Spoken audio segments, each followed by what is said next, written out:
Hello, hello, this is MrChabry. Last time we did some battling, we did some traveling south on this route.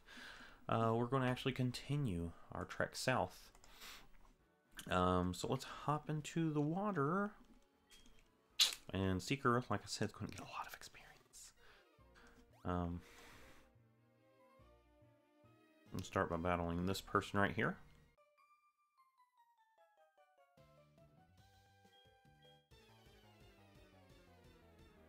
And there's actually 8 more trainers. This route is packed to the gills with trainers. And I don't think I'm gonna have enough discharges to go around.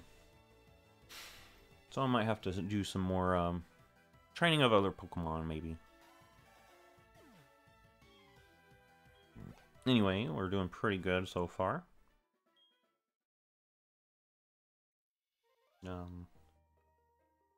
Next trainer is down here on this little sandbar.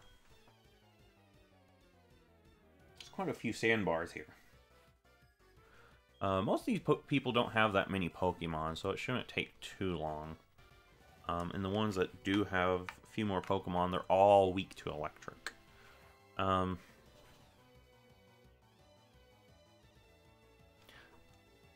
Yeah. Of course, I guess it makes sense that, you know, all these people have either flying or water types, because how they going to get out on these little sandbars? For the next battle, I'm actually going to switch Seeker out with let's go. Not Rocky. Rocky's not good here. Too many water types. Awfully.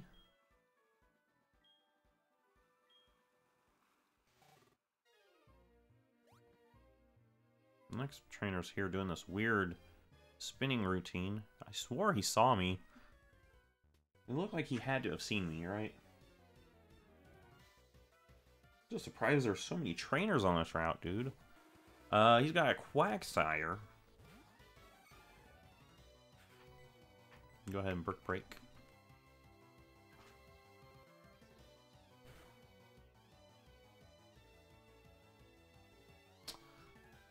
Ooh, and this thing's got EQ too, so yeah, Seeker really didn't have anything to put damage on this thing. Blizzard's really the only thing, and it would have went down to an earthquake probably.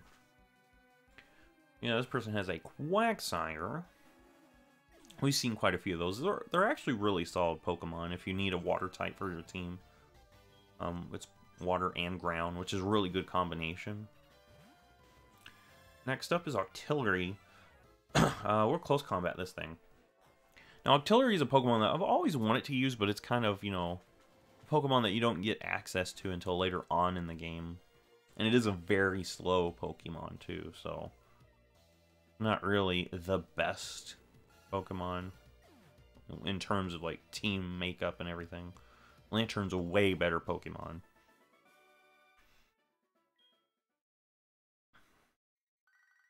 Alright, and next person is right here on this little sandbar. We'll go ahead and battle him. Fisherman Gideon. Makes me so giddy. You know, a lot of these battles aren't really going to take that long.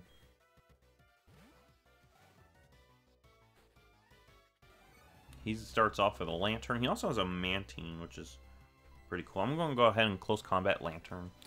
We've known from experience that Lantern actually has okay-ish bulk.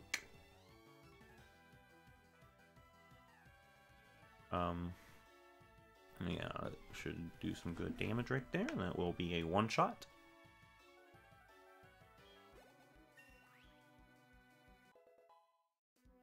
Level 49.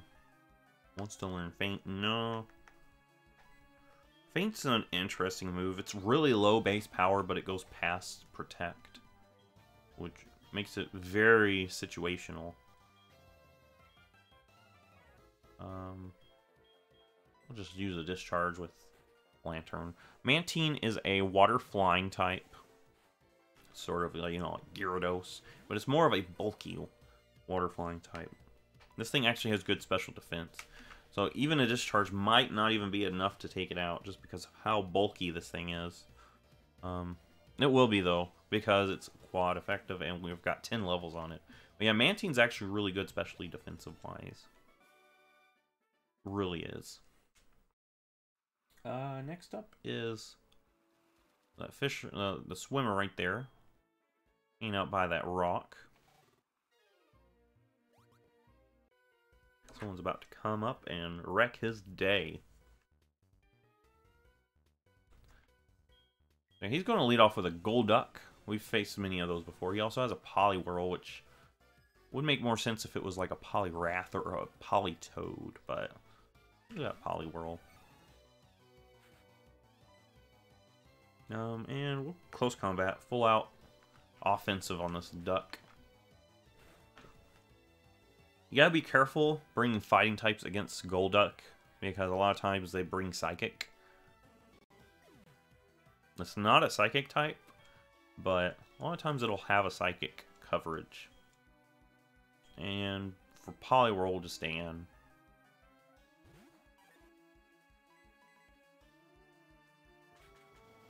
And a close combat will be enough. It should be enough. Should actually one-shot it, actually.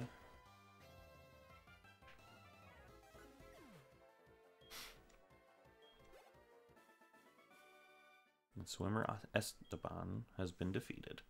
There's another swimmer actually hiding out back here in this corner. And for her, I'm actually going to lead off with Zephyr. Get some experience on Zephyr.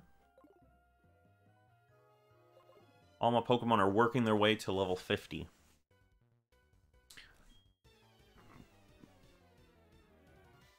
I think really soon all of my Pokemon should be at level 50.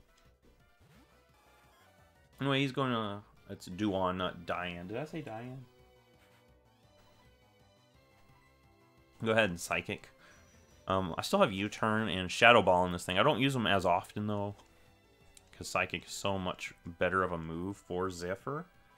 That'd be cool if it had, like, some sort of flying type special attack. I mean, I'm sure you can probably teach something to it, but yeah, Psychic is the optimal move.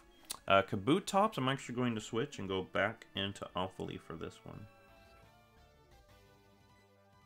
Yeah, because Kabutops we've faced before, and that thing is a terrifying Pokemon to have to face down. Especially Brox.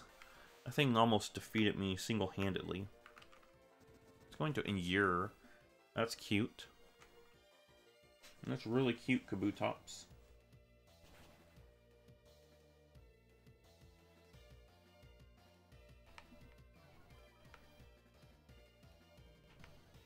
And we'll go ahead and Rock Smash.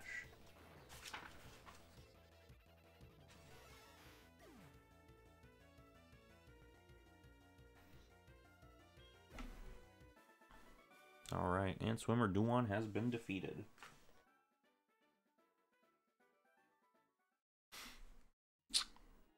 And there's one more trainer in this little corner. There's actually two more trainers on this route. There's one that's like trying to hide back here. You can see her right there. I think she's well hidden. Hey trainer, why don't you put on a swimsuit? No thank you. I'm trying to quit. Anyway, she's got a Slowking. This is why I wanted to have Eclipse up here. And I'm going to try Payback, even though we're faster. Slowking actually has really good special defense, so I want to see if Payback actually does more damage than... It looks about half. Ooh, Swagger, that's annoying. That's really annoying. Well, if our attack is raised, we should be able to Payback for a knockout. Yeah, thank you, Slowking, for giving us the tools required to defeat you. I couldn't have done it without you.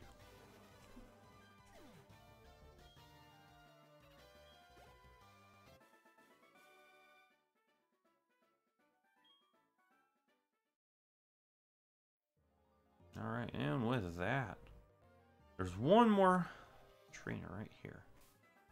I'll stick with Eclipse. Might as well.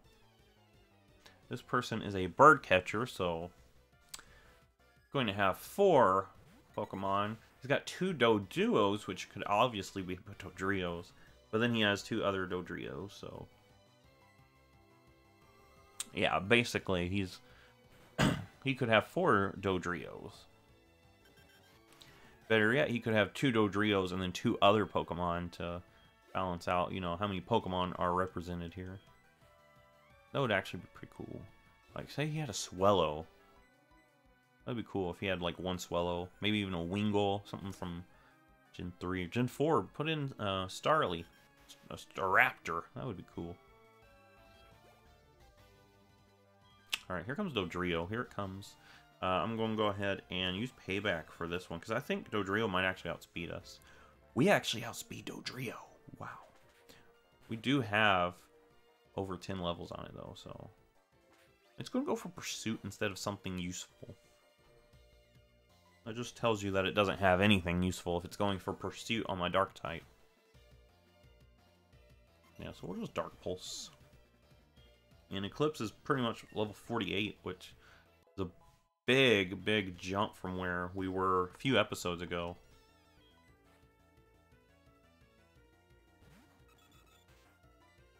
And Dark Pulse actually is very helpful on our Eclipse. And I didn't even realize that our special attack had taken over our physical attack. Because when I first decided to put, you know, what moves on it, it still had higher physical attack. I wonder if there's like some EVs that I got that, you know, edged out the special attack side. And that's actually very helpful for us.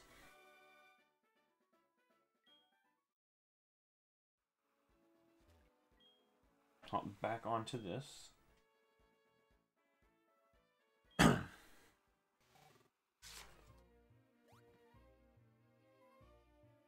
And with that, oh, my repel wore off. I'm still going to need some repel.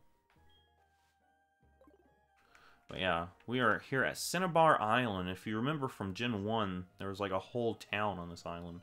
All that's left now is this little Pokemon Center that we're going to duck into and heal up. But yeah, this whole island used to be like a thriving little town. And you're going to see that something actually happened that destroyed this little town. When we get done talking to Nurse Joy, we'll go up here and explore a little bit. Not much you can do because you do need rock climb to fully explore this island, but if you go up here, the ravaged town of the past, you can talk to Blue here. My name's Blue. I was once a Kanto champion. It was short-lived thanks to Red. Anyway, take a look around you. A volcano erupts, and like that, whole town disappears. You can go on winning, losing in Pokemon, but if nature so much as twitches, we can be overwhelmed in a second. And that's the way it is. But anyway, I'm still a trainer. If I see a strong opponent, it makes me want to battle. If you want to battle me for real, show me how many Kanto badges you have. 6. Not ready to battle me. So once you do defeat Blaine, come here, talk to Blue, and he will be excited to battle you. But yeah, this goes into our question of the day, Volcano Story. Tell me a volcano story. It could be you live near a volcano and you've like experienced that, or someone you know experienced a volcano, or if you're like me, don't live anywhere near a volcano, maybe it's some volcano story that you know from the past or something. And I'm going to tell the volcano story of Krakatoa. Krakatoa was a volcano that erupted around I think it was 1820. It was in the early 1800s. It erupted, and it was like so explosive that the whole island that the volcano was on was gone just like that. And it put so much debris in the air that it ended up blocking out the sun, and it ended up causing a year with no summer. According to people at the time, it was so cold even during the summer. I'm going to Secret for this thing. It was so cold even during, like, you know, the summer months that it actually would frost on the ground. So imagine like waking up in the middle of summer. Things are, you know, warming up outside. We're getting deeper into spring as I record this. And imagine, you know, the middle of, if you're in the northern hemisphere, imagine like in the middle of June, you go outside and there's like ice on the ground. You know, it's just insane to think that that happened at one time. Anyway, go ahead and defeat this guy. Don't want to level up Seeker too much, but I mean, there's not much else I can do just because of how well Seeker, you know, works in this route, in these like long routes here. But yeah, that's my volcano story. Go ahead and tell yours. You could tell the story of Pompeii if you want to. Anything like that, but you know. We might battle this person and then save the rest of this route for the next episode. Much of the later stages of Kanto is mostly long routes with a bunch of trainers. I guess preparing you for the final battle, which we're right around the corner of. We're getting so much closer to that final showdown, which is going to happen. So we're going to battle Firo first. Once we defeat Firo, we'll go ahead and end this episode. But yeah, Cinnabar Island used to be where Blaine's gym was. But now it's no longer there. He actually has a gym somewhere else. And we'll find it soon. It's actually in Seafoam Island now. But yeah, I think it's interesting. Like in Gen 1, you don't even see like a volcano there. It's just, you know, the town and where the gym used to be. There's like now a big crater, so pretty interesting. Anyway, if you like this, give it a thumbs up. Next time, we're going to finish this route. We're going to make our way through Seafoam Island, do all the stuff that we can do there. And soon we'll be taking on Blaine. So if you like this, give it a thumbs up, subscribe. I will see you in the next Pokemon video.